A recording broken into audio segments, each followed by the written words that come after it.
Sir, I agree wholeheartedly with the sentiments expressed in favor of public cooperation, in favor of the importance of public cooperation. I would like to place this question of public cooperation much higher than they have done in relation to the success of our 5-year plans. It is indispensable for the success of the 5-year plans, not only for the 5-year plans, but also for the progress of the country in every direction. Public cooperation is of supreme importance.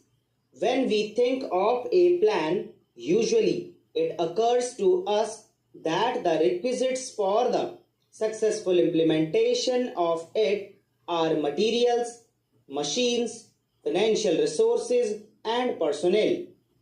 Of course, personnel is very important, trained personnel of all categories, but I personally feel that there are those other things less tangible which are even of greater importance.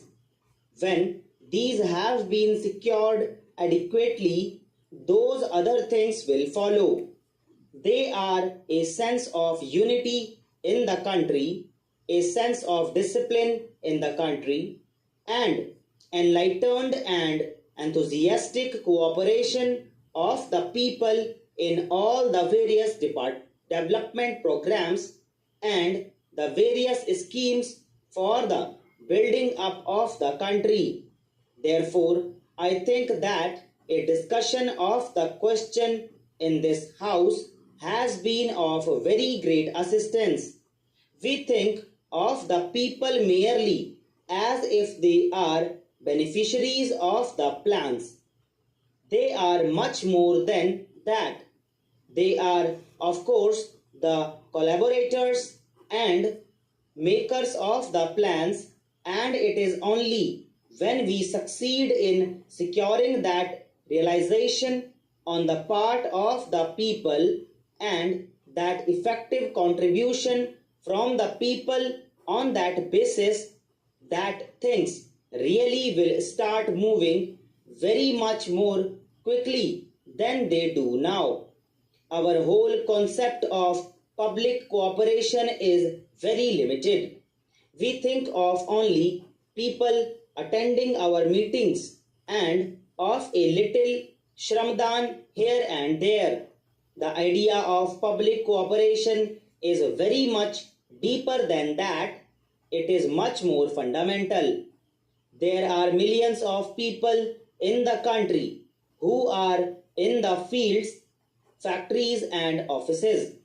The moment they begin to see that it is on a little better work, harder work on their part that the progress of this country depends, that realization itself will make for greater, quicker, and accelerated progress.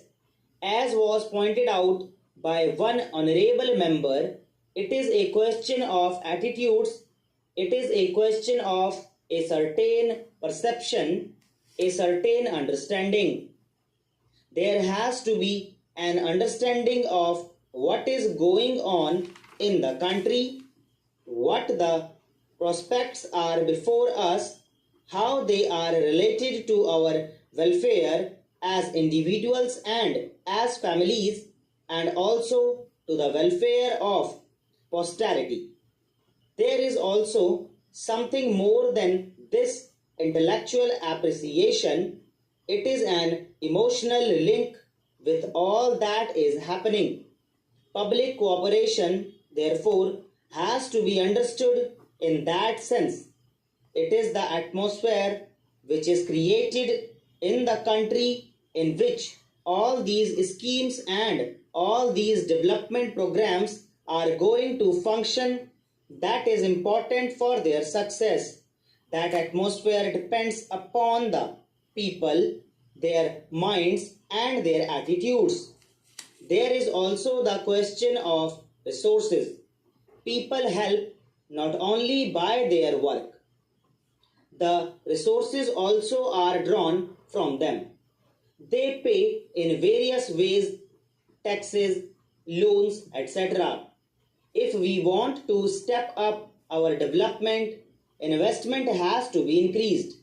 The resources for the public sector and the private sector come from the savings of the community. This means economy and avoidance of wasteful expenditure. One honorable member said that austerity should not be restricted to the workers only. I never said that austerity should be practiced by the poor workers. I have always fought for higher wages for them.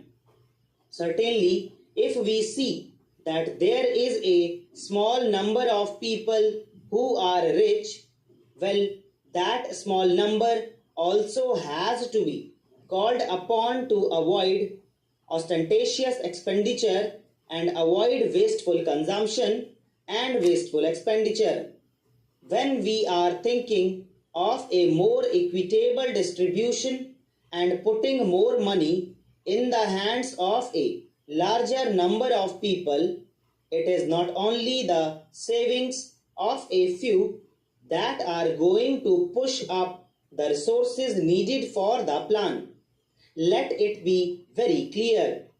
It will have to be the savings of larger numbers of the community that will make the plan a success. Of course, it is always understood that those who are at the lowest rung of the ladder certainly have nothing to spare, but at various levels beneath that of the people who may have crores and many lakhs, there are various groups whose savings are required, and if we are to go away with the impression that it is only the income taxpayer and the rich whose savings and whose austerity are going to be sufficient, then it is not going to be so. The question of harder work, more honest work, economy, austerity in various digressal, all these are important for the plan. There is the question of the sense of discipline, of how we behave towards each other and how we provoke each other.